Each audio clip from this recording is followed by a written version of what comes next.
Here's the second bowl I made from a sand live oak tree that died in my yard.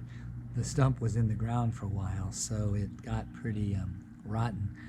The light colored wood here is really soft, so the surface finish of this wood is not very smooth. I mean, it's smooth, but it's not super smooth. There's a lot of places where there's tear out. You can see it right here.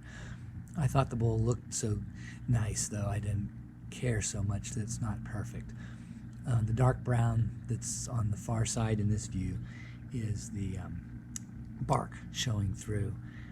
You'll see it when it comes around. So there is hardwood in here and softwood, and it turned out, I think it looks pretty nice. So there's the dark bark inclusion.